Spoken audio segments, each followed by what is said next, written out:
Muy bien, hemos llegado a nuestro último tema de este campestre. ¿Cómo se ha ido de rápido, verdad? Quiero invitarles en esta noche a abrir sus Biblias conmigo al libro de Job. Posiblemente muchos se estén preguntando por qué razón el pastor Bohr va a predicar un sermón que se basa en el libro de Job, si nosotros ya estudiamos ese libro durante el último trimestre en las lecciones de la escuela sabática.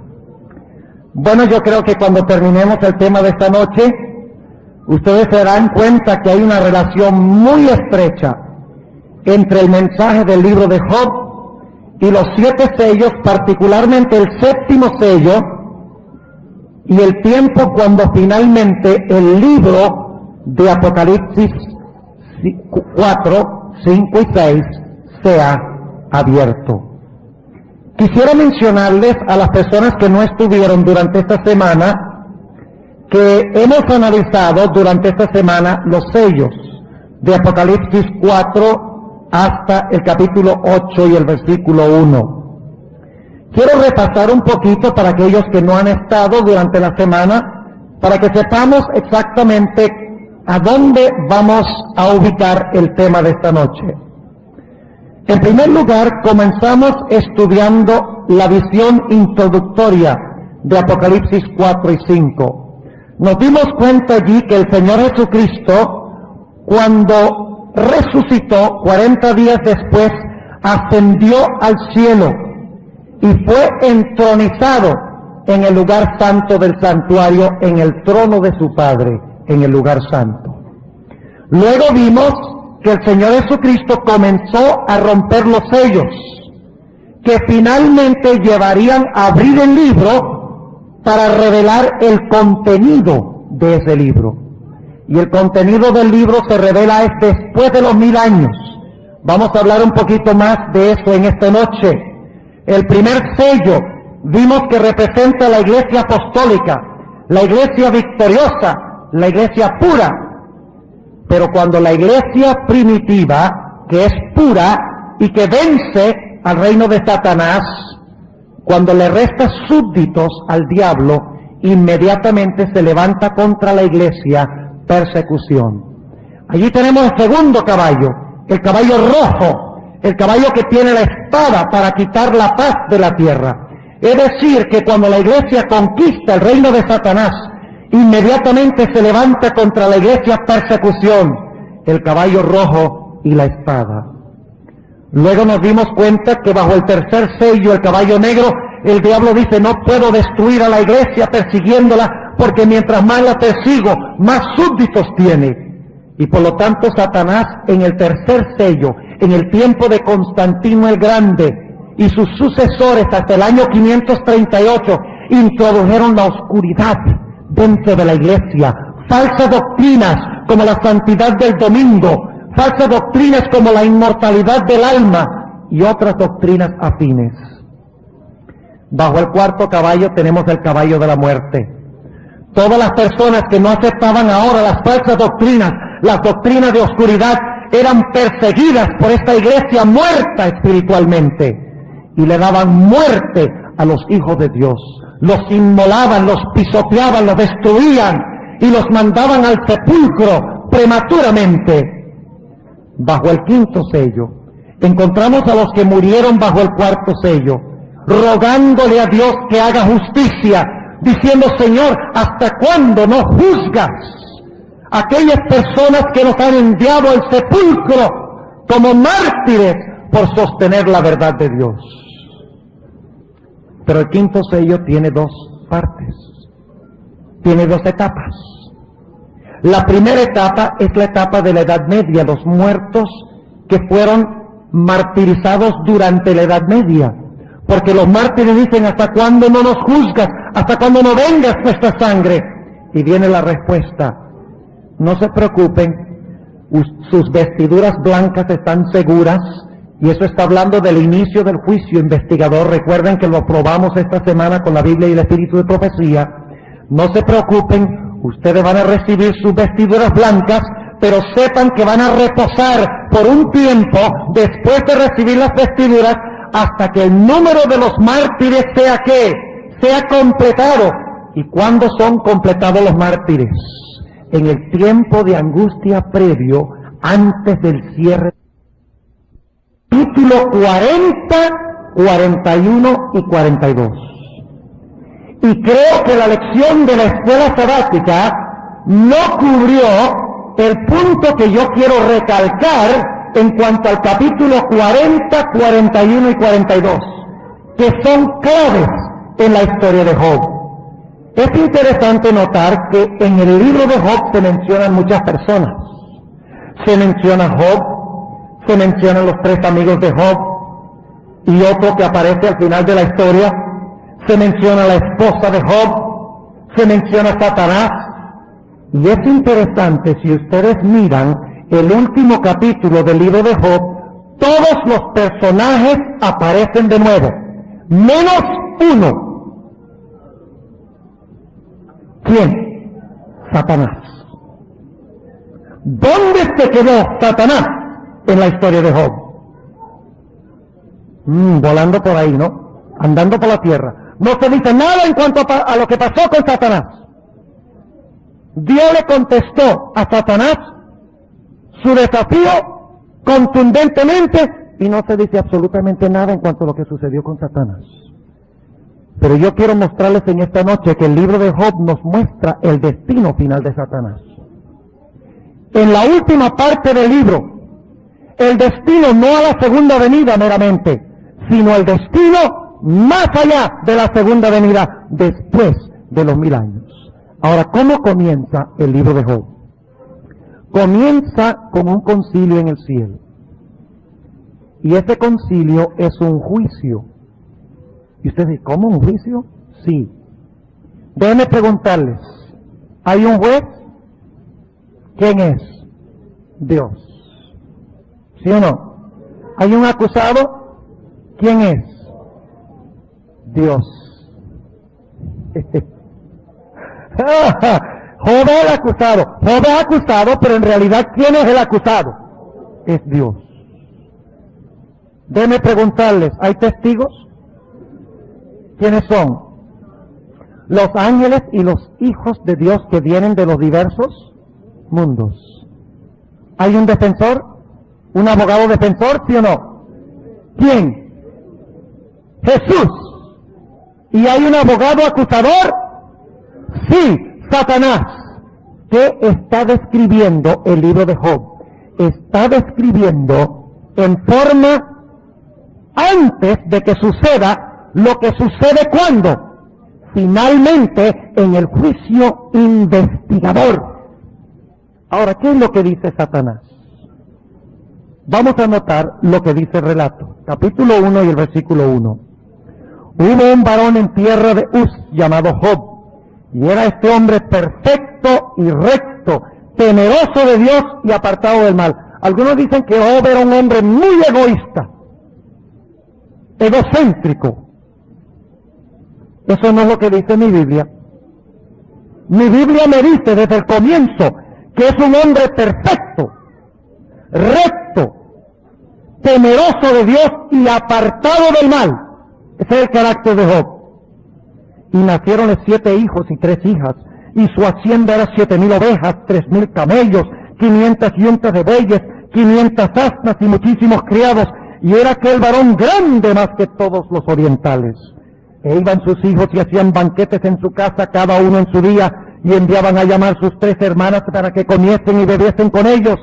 Y acontecía que, habiendo pasado en turno los días del convite, Job enviaba y santificábalos, y levantábase de mañana y ofrecía holocaustos conforme al número de ellos. Porque decía Job, quizá habrán pecado mis hijos, y habrán blasfemado a Dios en sus corazones. De esta manera hacían todos los días. Déjenme preguntarles, ¿Job era un hombre piadoso? ¿Sí o no? ¿Era un hombre espiritual? Claro que sí era espiritual. Todos los días hacía el culto y oraba intensamente por su familia. Pero ahora noten el versículo 6. Y un día vinieron los hijos de Dios. ¿Quiénes son los hijos de Dios? los representantes de los mundos. ¿Saben que cada mundo que Dios creó tiene un representante? ¿Quién fue colocado como representante de este mundo? Adán. ¿Pero quién le robó el puesto? Satanás. Y un día vinieron los hijos de Dios a presentarse delante de Jehová, entre los cuales vino también, ¿quién? Satán. En realidad en el hebreo no dice Satán, dice el Satán. Es decir, que no es un nombre propio, es el acusador. La primera vez en la Biblia que se usa la palabra Satán, en el libro de Job.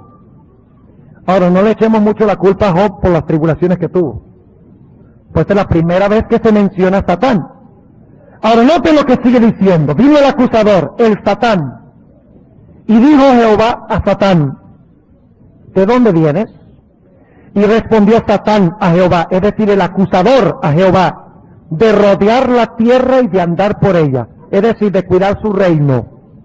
Y Jehová dijo al acusador, el Satán, ¿no has considerado a mi siervo Job, que no hay otro como él en la tierra, varón perfecto y recto, temeroso de Dios y apartado del mal? Déjenme preguntarles algo.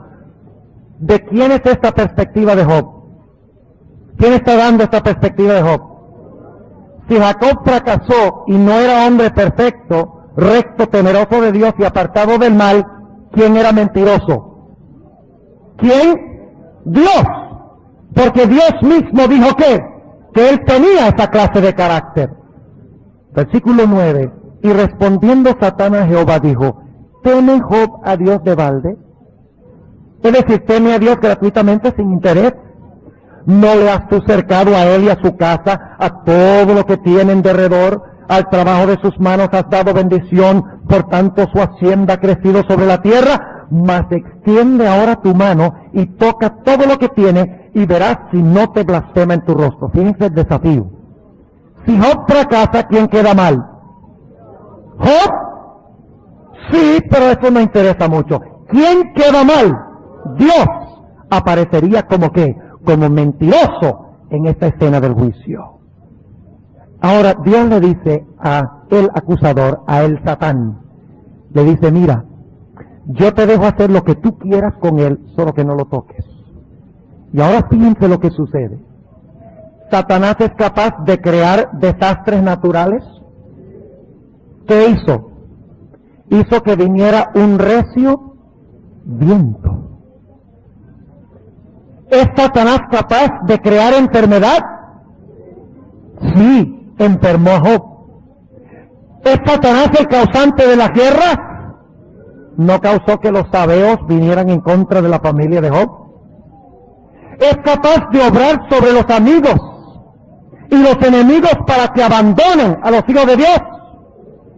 ¿Es capaz inclusive de influenciar a la misma familia para que abandonen a los hijos de Dios?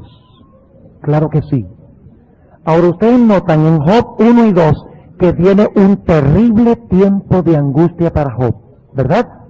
Terrible tiempo de angustia.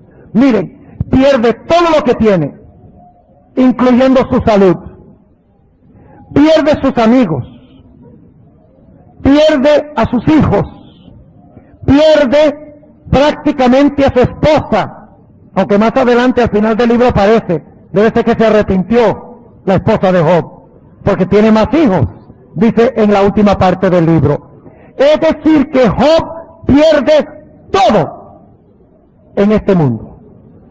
Lo único que no pierde es su qué, es su vida. Ahora fíjense cómo se desarrolla el libro de Job. ¿Tenía Job conocimiento pleno de lo que estaba pasando? ¿Tenía Job la Biblia? ¿Tenía algún escrito de Dios que explicaba cómo trabajaba Satanás? No, a través de todo el libro, Job piensa que es ¿quién? Que es Dios. Pero déjenme preguntarles, ¿Job tenía un conocimiento que le pudiera indicar lo contrario?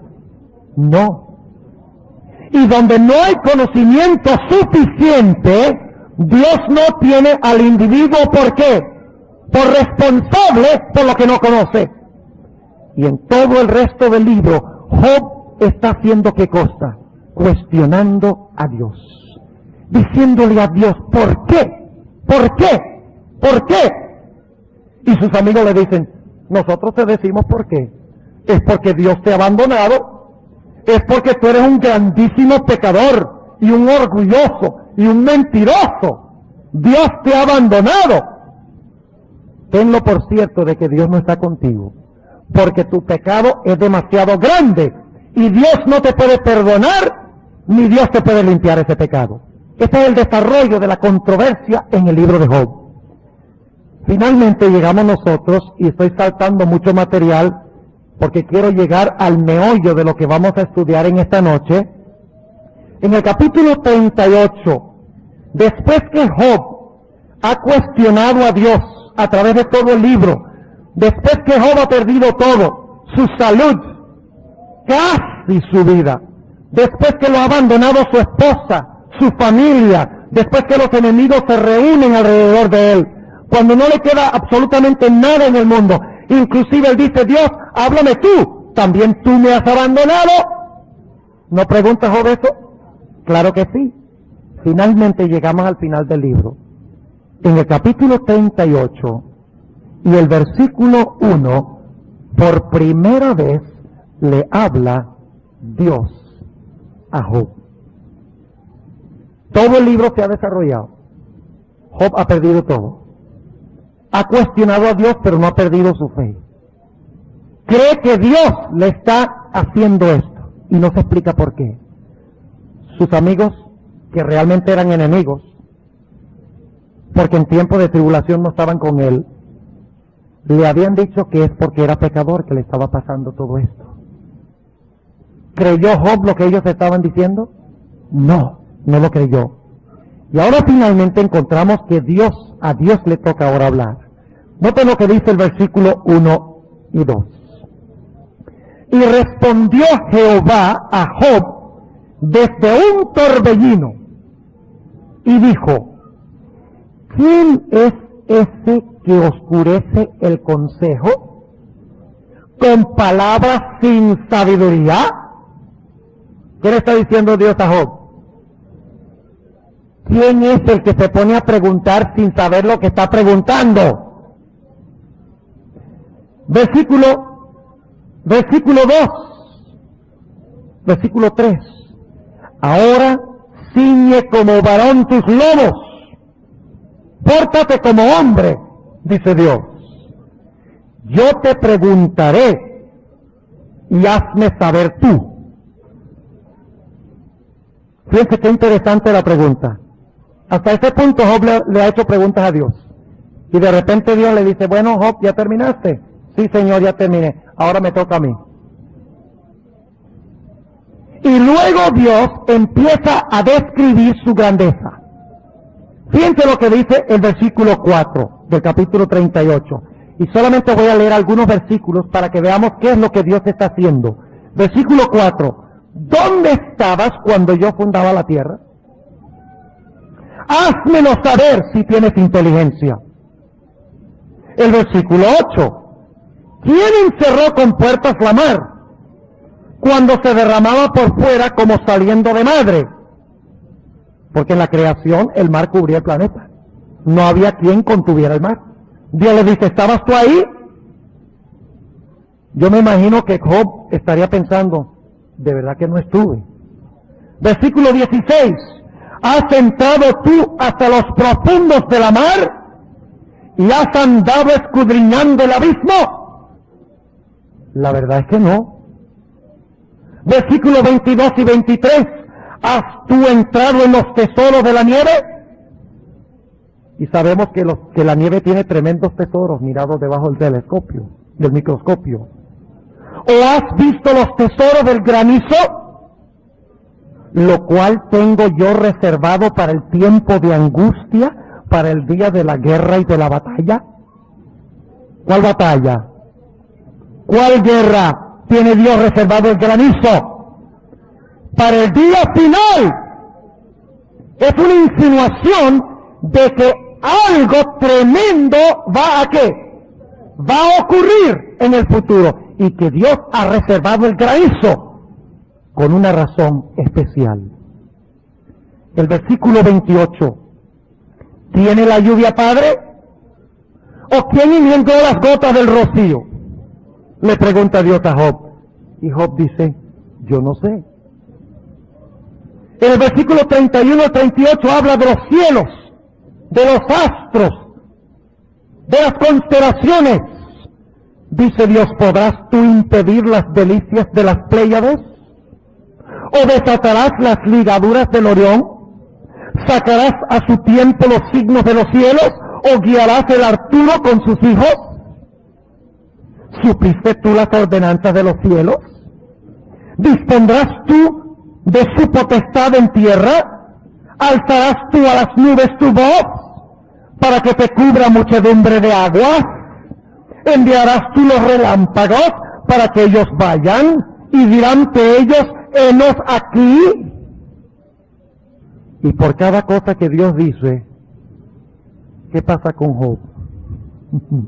Se va encogiendo y encogiendo y encogiendo hasta que está vuelto todo un humanito a la luz de lo que Dios le está diciendo.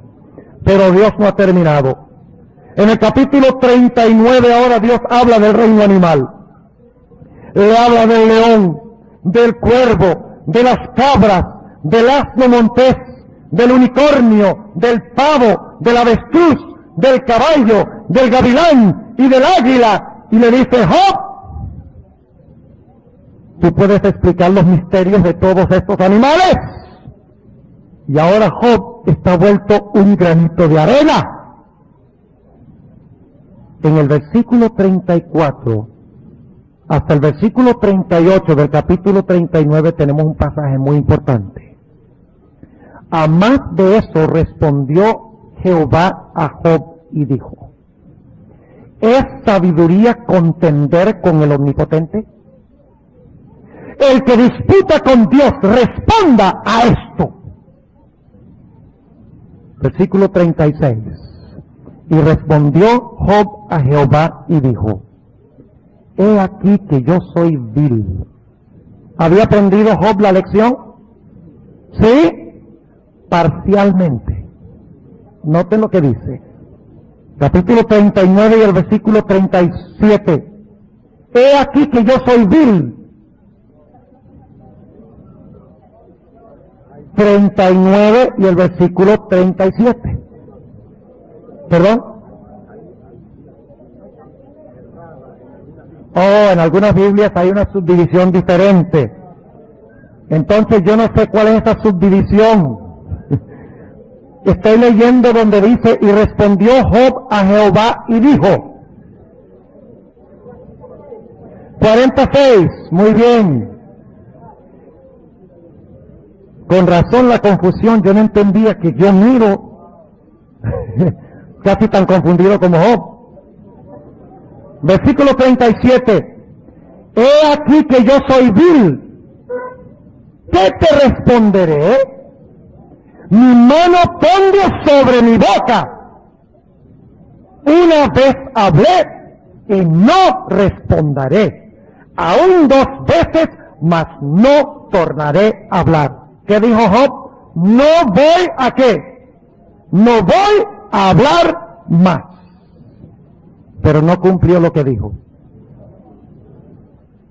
Porque después que Dios le revela en el capítulo 40 y 41 algo tremendo, Job se siente impulsado a hablar de nuevo.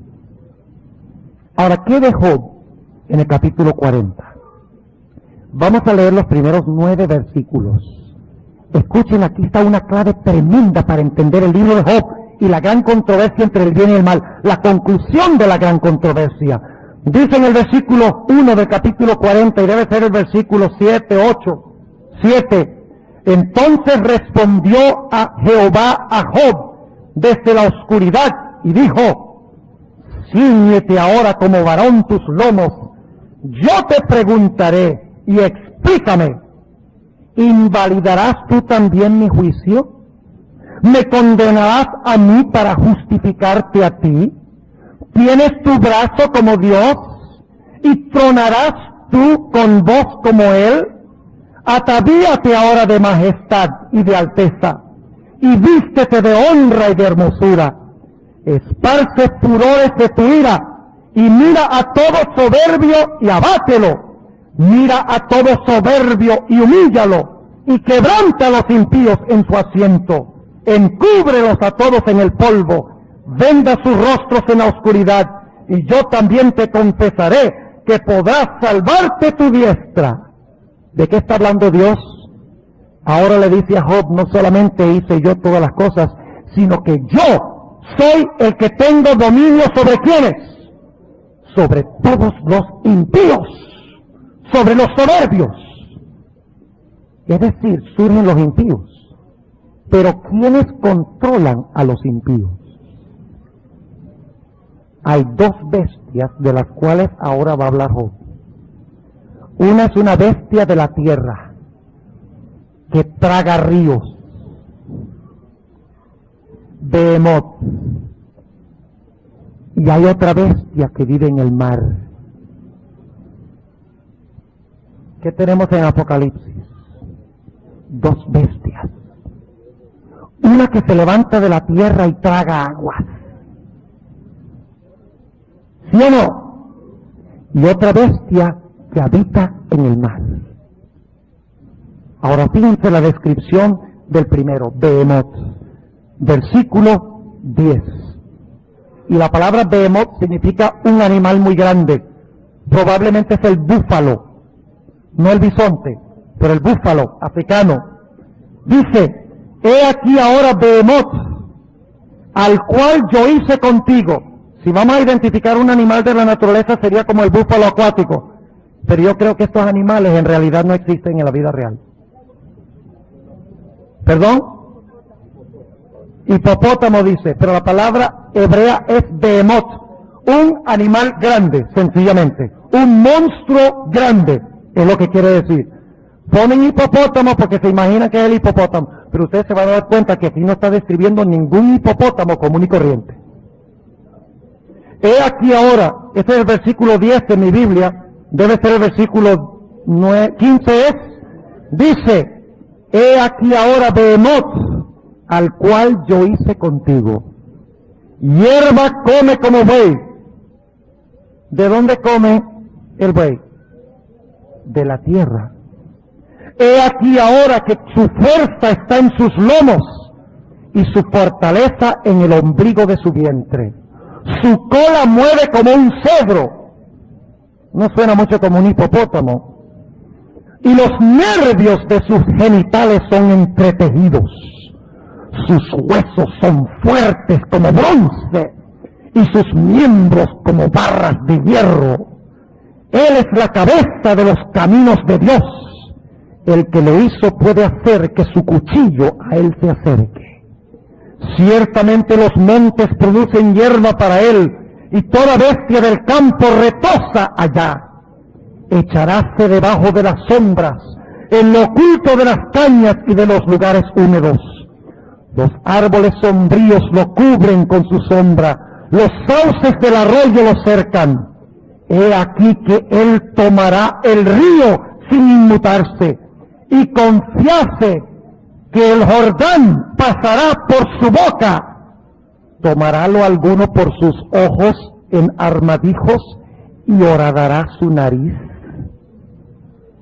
¿Qué significa este último versículo? Hay alguien que puede agarrarlo y ¿qué? Y domarlo. Esa bestia de la tierra que traga ríos. Sí, pero no es Job. Ahora en el capítulo 41 aparece otra bestia. Esta es una bestia del mar que se llama Leviatán. Ahora, este capítulo casi no se mencionó en la lección de escuela sabática, pero es de crucial importancia para entender el libro de Job. Porque el Leviatán también es un animal que no existe en la vida real. Y notemos quién es. Vamos a leer el versículo 1 del capítulo 41. Sacarás tú al... ¿Qué versículo es? 41:1. Muy bien. ¿sacarás tú al leviatán con el anzuelo? ¿Qué clase de animal es este? Marítimo. O con la cuerda que le echares en su lengua, pondrás tu garfio en sus narices y horadarás con espinas su quijada. Multiplicará el ruego para contigo, hablaráte él lisonjas, hará concierto contigo para que lo tomes por siervo perpetuo. Jugarás tú con él como con pájaro, o lo atarás para tus niñas. Harán de él banquete los compañeros, partiránlo entre los mercaderes. ¿Cortarás tú con cuchillo su cuero, o con asta de pecadores su cabeza? Pon tu mano sobre él, te acordarás de la batalla, y nunca más tornarás. He aquí que la esperanza acerca de él será burlada, porque aún a su sola vista se desmayan. Nadie hay tan osado que lo despierte. ¿Quién pues podrá estar delante de mí? Versículo 13. ¿Quién descubrirá la delantera de su vestidura? ¿Quién se llegará a él con freno doble? ¿Quién abrirá las puertas de su rostro? Los órdenes de sus dientes espantan. La gloria de su vestido con escudos fuertes, es decir, está describiendo sus escamas, cerrados entre sí estrechamente. El uno se junta con el otro, que viento no entra entre ellos. Es decir, tiene una caparazón impenetrable. Dice en el versículo 17, pegado está el uno con el otro, están trabados entre sí, que no se pueden apartar. Con sus estornudos encienden lumbre, y sus ojos son como los párpados del alba. De su boca salen hachas de fuego, centellas de fuego proceden de sus narices. Sale humo como de una olla o caldero que hierve. Su aliento enciende los carbones y de su boca sale llama. Estoy hablando de un animal que ustedes conocen. ¿Ah? Versículo 22. En su cerviz mora la fortaleza y espárcese el desaliento delante de él. Las partes momias de su carne están apretadas, están en él firmes y no se mueven. Su corazón es firme como una piedra y fuerte como la muela de abajo. De su grandeza tienen temor los fuertes, y a causa de su desfallecimiento hacen por purificarse. Cuando alguno lo alcanzare, ni espada, ni lanza, ni dardo, ni coselete durará.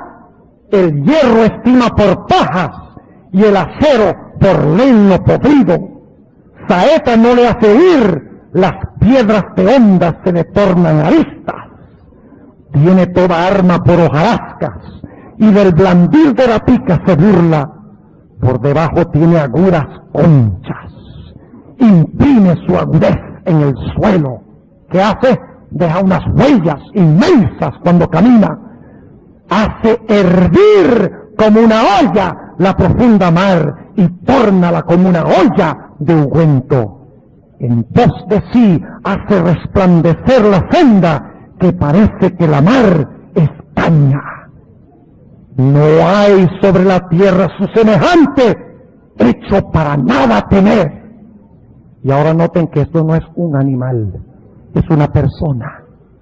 Noten lo que menosprecia toda cosa alta. ¿De qué está hablando cuando dice que menosprecia toda cosa alta? Menosprecia a Dios. Y es el rey sobre todos los soberbios. ¿De quién está hablando este capítulo? Está hablando de Satanás. Aparece de nuevo Satanás al final del libro.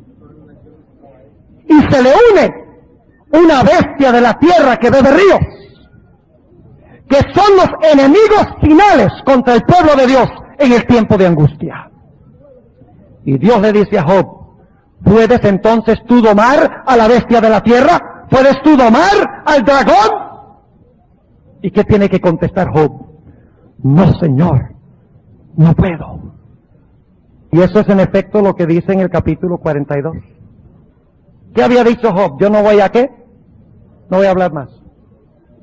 Pero después que Dios le muestra a los impíos, después que le muestra la bestia de la tierra, después que le muestra el dragón, Job dice, ahora tengo que hablar de nuevo. Versículo 1, respondió Job a Jehová y dijo, yo conozco que todo lo puedes. ¿Conocía él que Dios podía domar a Leviatán?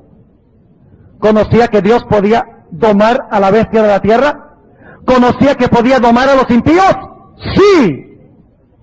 Y que no hay pensamiento que se esconda de ti. ¿Quién es el que oscurece el consejo sin ciencia? Por tanto yo denunciaba lo que no ¿qué? Antes no entendía, pero ahora vamos a ver que sí entendió. Dice, cosas que me eran ocultas, que no sabía Job durante toda su controversia. ¿Quién era el que estaba qué? El que lo estaba acechando. ¿Quién era el culpable? Pero ahora él dice, ¿quién es el que oscurece el consejo sin ciencia? Por tanto yo denunciaba lo que no entendía, cosas que me eran ocultas y que no las sabía. Oye, te ruego y hablaré, te preguntaré y tú me enseñarás. De oídas te había oído, mas ahora mis ojos te ven. Por tanto me aborrezco y me arrepiento en el polvo y la ceniza. Él no se arrepintió del pecado, se arrepintió de haber cuestionado a Dios. Dice, yo no entendía, Señor. Se arrepiente de haber hecho preguntas sin haber tenido la información y el entendimiento. Pero aquí Dios le ha explicado cuál es la razón de la controversia por la cual él ha pasado. Ahora no podemos concluir aquí, porque el Leviatán se menciona en dos otros sitios que queremos analizar. Sí, hermano.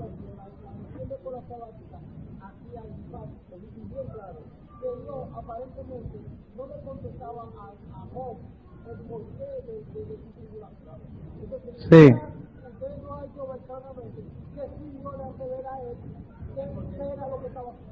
Bueno, esa es la lección y aquí estamos predicando. Ahora fíjense, ¿queda claro a la luz de lo que hemos analizado? ¿Sí o no? Sí. Ahora fíjense, vamos al libro de los Salmos, el capítulo 74, para que ustedes vean que no estamos especulando. El Salmo 74, a ver qué horas tenemos aquí. Bueno, Salmo 74, ¿están cansados? Bueno, entonces seguimos. Salmo 74 y el versículo 13 al 15. ¿Quién es Leviatán? Quiero que noten que tiene varias cabezas. Dice en el versículo 13, tú hendiste la mar con tu fortaleza, quebraste cabezas de ballenas en las aguas. Tú magullaste las cabezas del Leviatán, dístelo por comida al pueblo de los desiertos. Tú abriste fuente y río, tú secaste ríos impetuosos. Es decir, que el Leviatán es un animal que tiene múltiples ¿qué? Cabezas. Ahora, ¿cuántas cabezas tiene el dragón de Apocalipsis 12? 7 cabezas. Ahora mi pregunta es, ¿cuándo se va a cumplir lo que Dios profetizó en el libro de Job en cuanto al Leviatán? Dominar a la bestia de la tierra y dominar al Leviatán. La respuesta la encontramos en el libro de Isaías. Vamos al libro de Isaías. Y vamos a hablar en primer lugar de la media hora, o la casi media hora de silencio. Porque no es media hora, es casi media hora. Media hora simbólicamente serían 7 días y medio. Pero como dice casi media hora, interpretamos eso como 7 días a la luz del hecho de que en la Biblia constantemente se menciona el número 7 como el número perfecto. Ahora, esa media hora de silencio representa el tiempo que toma Jesús para venir del cielo a la tierra con todos los habitantes del cielo, quedando el cielo vacío, para rescatar a los mártires que murieron en la Edad Media, los mártires que murieron en la tribulación final, luego los que murieron a través de todos los siglos, para rescatar los 144,000 sellados, cuando Cristo viene en poder y gloria para rescatar a su pueblo. Y así es que Isaías empieza describiendo eso. Déjenme decirles, el libro de Isaías, capítulo 24 al 27, se conoce como el pequeño Apocalipsis. Isaías 24 al 27 se conoce como el pequeño Apocalipsis. Y escuchen por qué. Porque la mayoría de los elementos claves que encontramos en Apocalipsis los encontramos en esos capítulos. Ahora, analicemos algunas de las cosas. Capítulo 24 y el versículo 1 habla de la segunda venida de Jesús, que es el 7º sello, la casi media hora de silencio. Noten lo que dice el 24:1. He aquí que Jehová vacía la tierra y la desnuda, y trastorna su haz, y hace esparcir sus moradores. Y será como el pueblo tal el sacerdote, como el siervo tal su señor, como la criada tal su señora, tal que la compra como el que vende, tal el que da en prestado como el que toma prestado, tal el que da logro como el que lo recibe. Del todo será vaciada la tierra y enteramente saqueada, porque Jehová ha pronunciado esta palabra. ¿Qué evento están describiendo estos versículos? La segunda venida de Cristo. Ahora vamos a saltar al versículo 18. Pueden leer todo el capítulo, está describiendo la segunda venida de Jesús. Dice en el versículo 18, y acontecerá que el que huirá de la voz del terror caerá en la cima, y el que saliere de en medio de la cima será preso del lazo, porque de lo alto se abrieron los cielos, las ventanas, y temblarán los fundamentos de la tierra. ¿Qué sale de las ventanas de los cielos? ¿Qué salieron de las ventanas en el diluvio? ¿Qué saldrán de las ventanas del cielo en la segunda venida? Fuego y azufre. ¿Qué decía el libro de Job? ¿Qué tiene reservado Dios? El granizo para el tiempo de angustia, para el día de la aflicción, al final de la historia. Ahora fíjense lo que dice el versículo 18, la última parte. Temblarán los fundamentos de la tierra, quebrantaráse del todo la tierra, enteramente desmenuzada será la tierra, en gran manera será la tierra removida, temblará la tierra vacilando como un borracho, y será removida como una choza, y agravaráse sobre ella su pecado, y caerá, y nunca más se levantará. Está describiendo la segunda venida. Ahora, ¿qué más va a pasar a la segunda venida? Noten lo que dice el capítulo 25, y el versículo 8 y 9. Destruirá a la muerte para siempre, y enjugará el Señor toda lágrima de todos los rostros, y quitará la afrenta de su pueblo, de toda la tierra, porque Jehová lo ha dicho, y se dirá en aquel día, he aquí, este es nuestro Dios, le hemos esperado, y Él nos salvará. Noten qué más va a pasar a la segunda venida. El capítulo 26, y noten lo que dice el versículo 19, tus muertos vivirán, junto con mi cuerpo muerto resucitarán, despertad y cantad todos los moradores del polvo, porque tu rocío cual rocío de hortalizas, y la tierra echará los muertos. ¿De qué está hablando eso? De la resurrección. ¿Y qué pasa con los que están vivos? Noten el versículo 20. Anda, pueblo mío, éntrate en tus aposentos, cierra tras ti tus puertas, escóndete un poquito, por un momento, en tanto que pasa la ira. Porque he aquí que Jehová sale de su lugar para visitar la maldad del morador de la tierra contra él, y la tierra descubrirá sus sangres, y no más encubrirá a sus muertos. Ahora fíjese que el capítulo 24, 25 y 26 de Isaías habla de la suerte de los justos y de los impíos cuando Cristo venga. Pero no dice nada en cuanto a Satanás. Inmediatamente surge la pregunta, ¿dónde se quedó Satanás en el panorama? Capítulo 27 y el versículo 1. ¿Están viendo el panorama? Es que el libro de Apocalipsis hay que entenderlo a la luz del Antiguo Testamento. Por eso es que empezamos con el primer tema, cómo interpretar los símbolos. No lo hicimos por perder tiempo. Lo hicimos para mostrar que tenemos que ir a la fuente de los símbolos. ¿Quién falta por juzgar en el libro de Isaías? Satanás. Ahora escuchen bien. Vamos a regresar al capítulo 24. El capítulo 24. Babilonia es juzgada. Si ustedes lo leen en el capítulo 25, habla de los impíos y de Babilonia. No vamos a leer los versículos, pero en el capítulo 25, léanlo. Ahí está la destrucción de Babilonia, de todos los impíos. Ahora, noten lo que dice el capítulo 24 y el versículo 21. Y acontecerá en aquel día, ¿cuál día? El día de la segunda venida de Cristo. Eso es lo que está describiendo el capítulo 24. Que Jehová visitará sobre el ejército sublime en lo alto. Cuando Cristo venga, Él va a visitar al ejército sublime en lo alto. ¿Quién es el ejército sublime en lo alto? ¿Cuáles ángeles? ¿Los buenos o los malos? ¿Esta visita es amistosa? No, señor.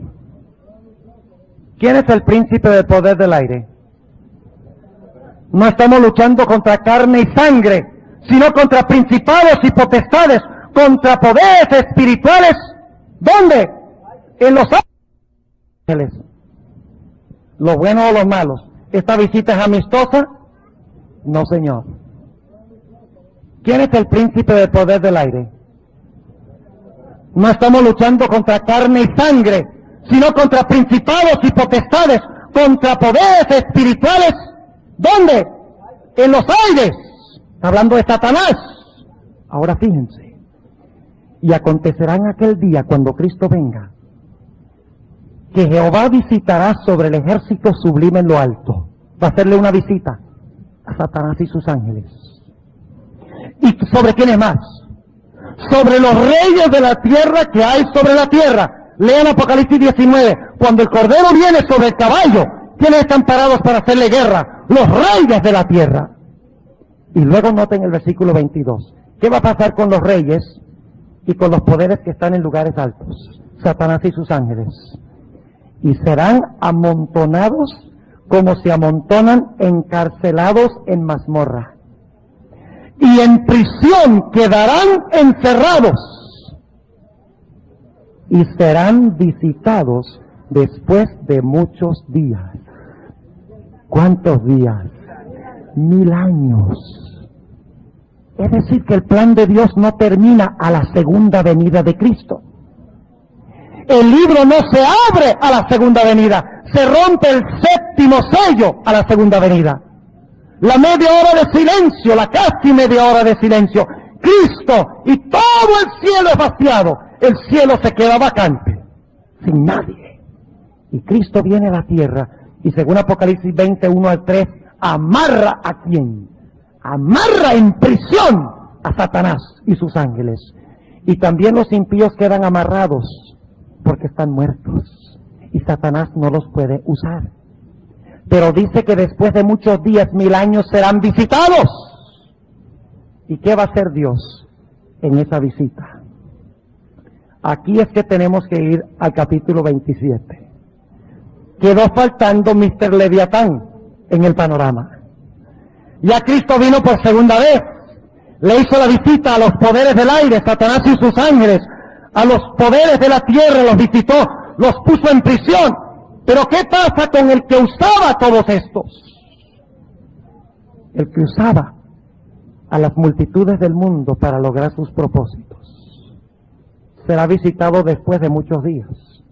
¿Y qué hará Dios con Leviatán? Versículo 1 del capítulo 27. En aquel día Jehová visitará con su espada dura, grande y fuerte sobre el Leviatán, serpiente rolliza, y sobre el Leviatán, serpiente retuerta, y matará al dragón que está en la mar. ¿Alguna conexión con el libro de Job? Claro que sí. Ahora, para entender bien qué es lo que va a hacer Dios, porque dice que lo va a matar ¿dónde? En el mar. A la serpiente, al dragón, lo va a matar en el mar. Ahora, ¿qué representa el mar en la Biblia? Muchedumbres de gentes y pueblos.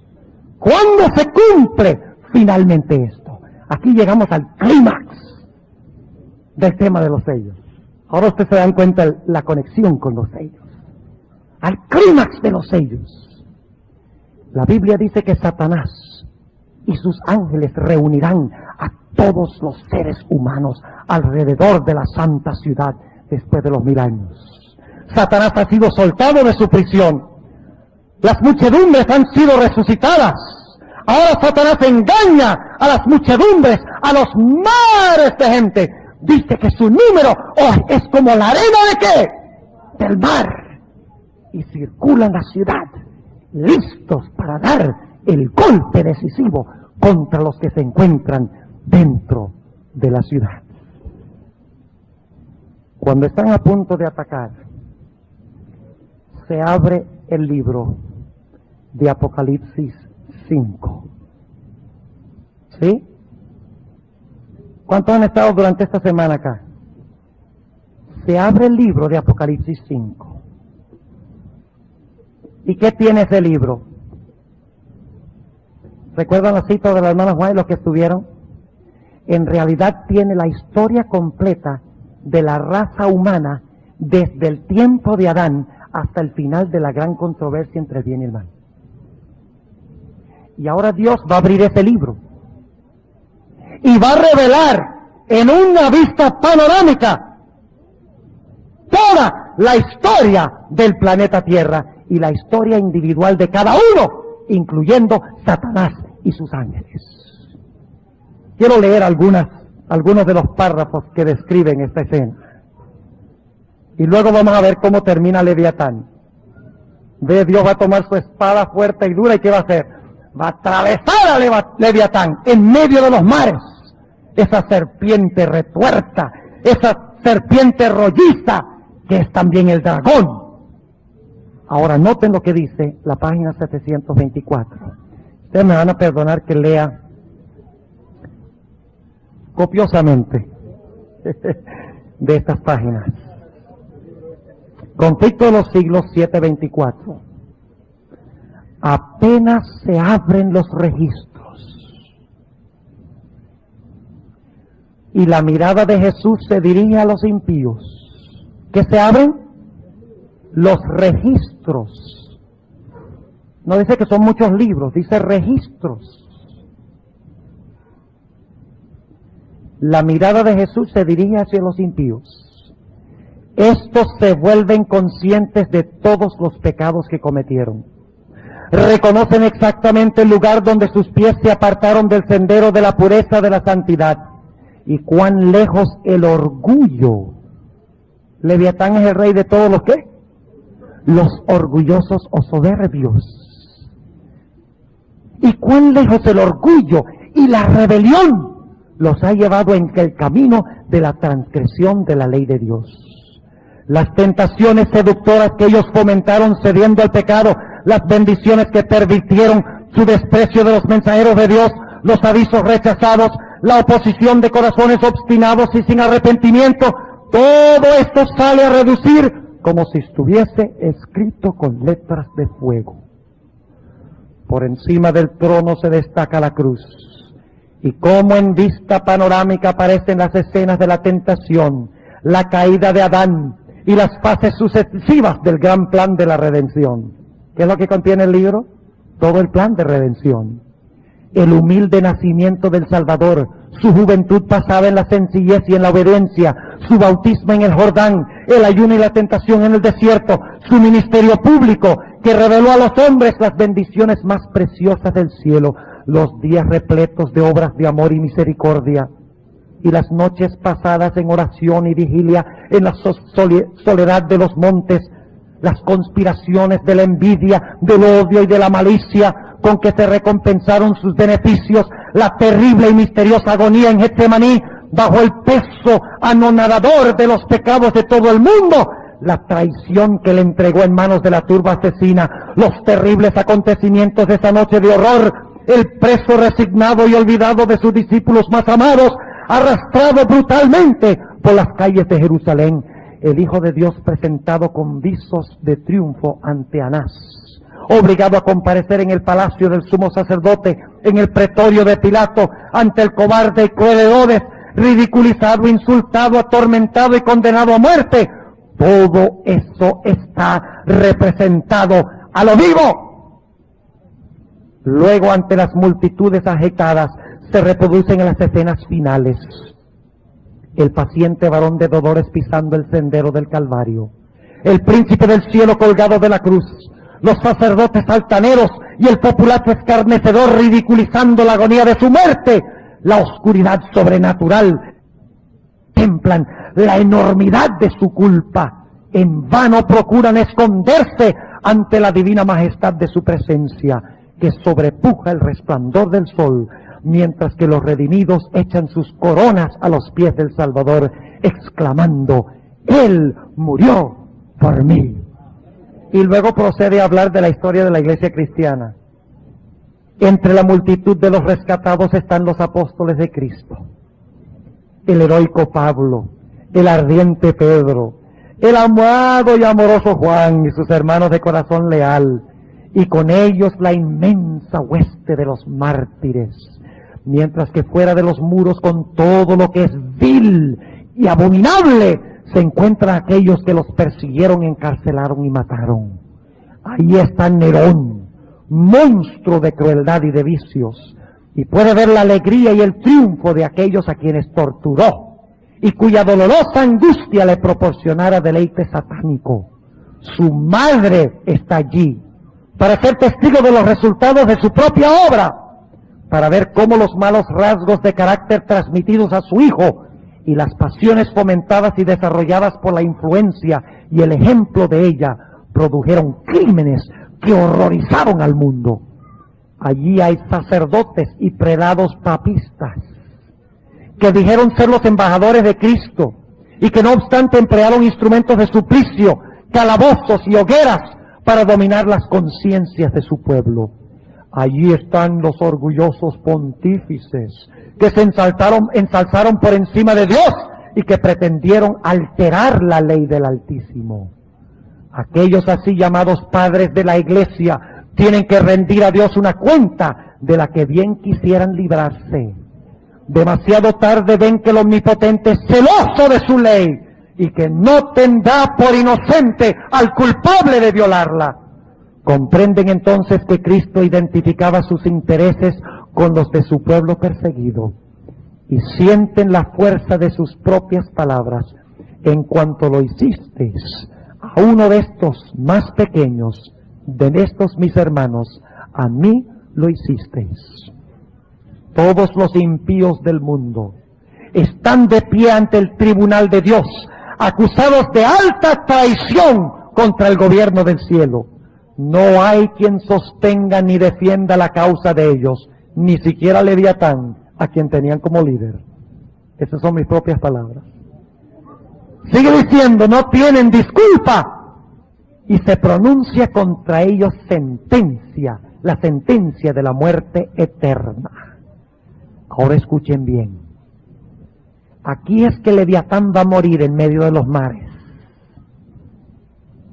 Y Dios va a usar la espada, no de él, sino la espada de las mismas aguas donde habitaba Leviatán. Escuchen. Es evidente para todos que el salario del pecado no es la noble independencia y la vida eterna, sino la esclavitud, la ruina y la muerte. Los impíos ven lo que perdieron con su vida de rebeldía. Despreciaron el maravilloso don de eterna gloria cuando les fue ofrecido. Pero cuán deseable no les parece ahora. Todo eso, exclama el alma perdida, yo habría podido poseerlo, pero preferí rechazarlo. Oh sorprendente infatuación. He cambiado la paz, la dicha y el honor por la miseria, la infamia y la desesperación. Todos ven que su exclusión del cielo es justa.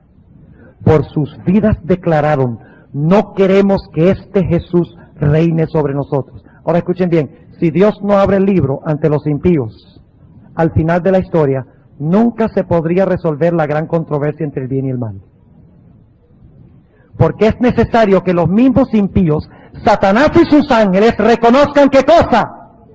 Que Dios ha sido justo y amoroso. Es decir, que en el libro está en tela de juicio el mismo carácter de Dios. Y cuando se abre el libro, el carácter de Dios es vindicado. Ha sido vindicado antes ante los ángeles en el juicio previo a la segunda venida. Ha sido vindicado ante sus hijos durante los 1000 años. Ahora será vindicado al final del milenio ante todo el universo y especialmente los impíos. Sigue diciendo, como fuera de sí, los impíos han contemplado la coronación del Hijo de Dios. Ven en las manos de él las tablas de la ley divina, los estatutos que ellos despreciaron y transgredieron. Son testigos de la explosión de admiración, arrobamiento y adoración de los redimidos. Y cuando las ondas de melodía inundan a las multitudes fuera de la ciudad, todos exclaman a una voz, esto está hablando de los impíos, grandes y maravillosas son tus obras, oh Señor Dios Todopoderoso. Justo y verdaderos son tus caminos, oh Rey de los siglos. Y cayendo prosternados, adoran al Príncipe de la vida. Ahora escuchen lo que pasa. Los impíos se dan cuenta que han sido excluidos del cielo por su propia culpa. Pero se dan cuenta que hay otro que tiene mayor culpa que ellos. Ahora leo en la página 730. Ahora vamos a hablar de Leviatán. Cuando Dios lo va a matar en medio del mar. Noten lo que dice. A pesar de que Satanás se ha visto obligado a reconocer la justicia de Dios y a inclinarse ante la supremacía de Cristo, su carácter sigue siendo el mismo. El espíritu de rebelión, cual poderoso torrente, vuelve a estallar. Lleno de frenesí, determina no cejar en el gran conflicto. Ha llegado la hora de intentar un último y desesperado esfuerzo contra el Rey del Cielo. Se lanza en medio de sus súbditos, de las aguas. Ya vamos a ver un versículo en la Biblia que lo dice. Se lanza en medio de sus súbditos y trata de inspirarlos con su propio furor y de moverlos a dar inmediata batalla. Pero entre todos los innumerables millones a quienes indujo engañosamente a la rebelión, no hay ahora ninguno que reconozca su supremacía. Su poder ha concluido. Los impíos están llenos del mismo odio contra Dios que el que inspira a Satanás, pero ven que su caso es desesperado, que no pueden prevalecer contra Jehová. Se enardecen contra Satanás y contra los que fueron sus agentes. Miren, de torno en cenizas sobre la tierra. Ante los ojos de todos los que te ven, serás ruinas y no existirás para siempre. Quiero leer un versículo de Ezequiel 28 que la sierva de Dios nos cita en este pasaje. Pero es el mismo pasaje que acabamos de notar en el conflicto de los siglos. Capítulo 28, Y vamos a leer en el versículo 4. Con tu sabiduría, está hablando de Lucifer, que luego se convirtió en Satanás. Con tu sabiduría y con tu prudencia te has juntado riquezas y has adquirido oro y plata en tus tesoros. Con la grandeza de tu sabiduría en tu contratación has multiplicado tus riquezas, y a causa de tus riquezas se ha enaltecido tu corazón. Por tanto, así ha dicho el Señor Jehová, por cuanto pusiste tu corazón como corazón de Dios, por tanto, he aquí yo traigo sobre ti extraños, los fuertes de las gentes, que desenvainarán sus espadas contra la hermosura de tu sabiduría, y ensuciarán tu resplandor. Y noten el versículo 8. A la huesa te harán descender, y morirás de las muertes de los que mueren en medio de los mares. ¿Cómo va a morir Satanás? Ahogado por sus propias gentes. Y quiero concluir en esta noche leyendo lo que va a suceder después que Dios ha mostrado el libro. Se ha concluido la gran controversia entre el bien y el mal. Los hijos de Dios, a quienes Satanás les quitó todo, como a Job, les quitó sus casas, el dinero, los amigos, la familia, el trabajo, la salud, la libertad. Todo se lo quitó.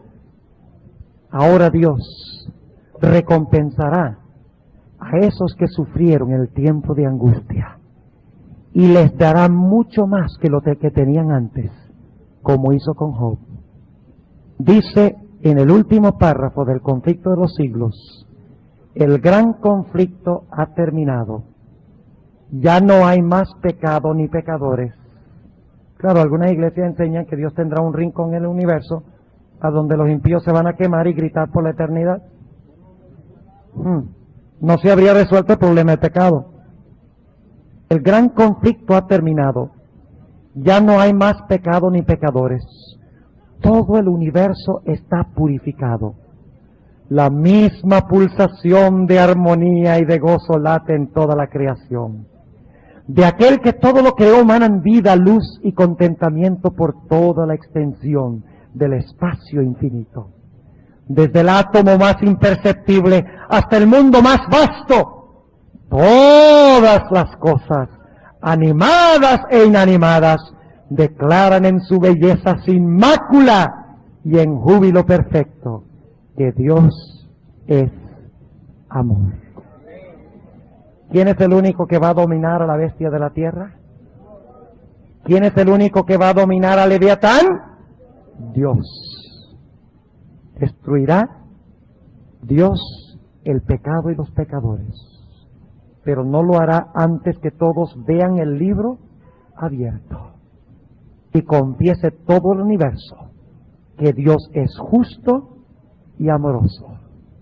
Hermanos y hermanas, yo quiero preguntar al concluir en esta noche: ¿cuántos de los presentes quieren decirle con toda honestidad de corazón al Señor Jesucristo, a la luz de lo que hemos estudiado en los sellos, y específicamente esta noche, yo no quiero que el rey de mi vida sea el rey de los soberbios, de los orgullosos, el rey del pecado? Yo quiero que el rey de mi vida sea el Rey de Reyes y el Señor de Señores. Yo quiero que Jesús entre a mi corazón y me ablande ese corazón orgulloso, ese corazón pecaminoso, y que escriba los principios de su ley en mi corazón, en mi mente. En esta noche yo quiero preguntar: ¿es ese el deseo sincero de todos ustedes y están dispuestos de hacer cualquier cosa que sea necesaria para lograrlo? ¿Cuántos quieren colocarse de pie y decirle al Señor Jesús: yo escojo estar dentro de la ciudad, yo quiero ver ese panorama dentro de la ciudad, yo quiero estar con el Rey de Reyes y Señor de Señores? Gloria al Señor. El hermano tenía una pregunta y luego vamos a tener la oración. Vamos a tener la oración y después la pregunta. Oremos. Padre Celestial, durante esta semana hemos estudiado los sellos. Hemos visto que tienen un mensaje glorioso para tu pueblo. ¡Qué mensaje tan alentador! ¡Qué esperanza tan grande nos dan los sellos! Ya nos hemos dado cuenta que los sellos no deben asustarnos, que no están envueltos en misterio, sino que revelan los pasos que Jesús toma en la historia para que pueda llevar al hogar eterno a sus hijos y pueda vindicar su carácter ante todo el universo. Oh Señor, queremos estar dentro de la ciudad con Jesús. Lo amamos tanto. Queremos que sea el Rey de nuestra vida.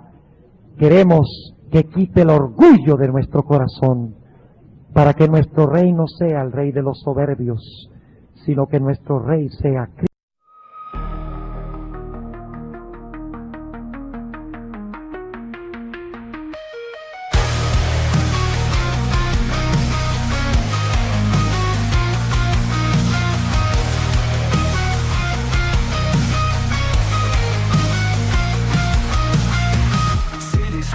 Mechanical shadow, the medium whisper, secrets don't follow. Streets empty, ghosts, echoes of tomorrows. Midnight clocks, ticks, lost dreams borrowed. Skyline, fractured moonlight dissected. Cold reflections, memories neglected. Voices calling from digital ocean. Darkness creeping, unnatural motion. Echoes in the void, lost and destroyed. Cold reflections Cries, voices tangled in disguise. In the night I realize shadows merge beneath the skies. Synthetic hearts beat and sink through the wires. We're on the brink of understanding where we link. Glimmers where the fractals blink. In the twilight dreams unfold. In the stories we've been told. Answers hiding in the fold. Gotta search before we're old. Lay voices they collide. Through the mist the shadows glide. In the chaos we confide. Push and pull like ocean tide. Melodies they rise and soar. In the echoes we implore. Pull me through the nevermore. Drifting out to distant lore. Haunting echoes call my name. I can feel the burning flame. Ghosts of past they sigh and strain. Memories that twist the pain. Through the static I hear cries. Voices tangled in disguise. In the night I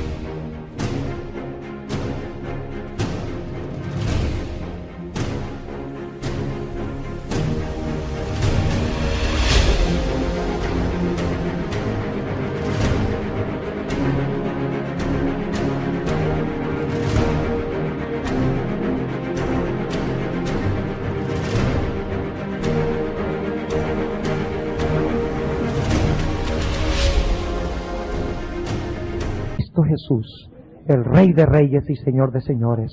Señor, te ruego que cada hermano y hermana y visita que se haya colocado en pie en esta noche, te ruego, Señor, que tú impactes en su corazón la necesidad de alistarse por el estudio de tu palabra, por la oración constante y la testificación en el nombre del Señor Jesús. De tal manera que podamos no solo llegar a la ciudad solos, sino acompañados de todas las almas que Jesús nos ha concedido. Gracias, Señor, por contestar nuestra oración. En el precioso nombre de Jesús.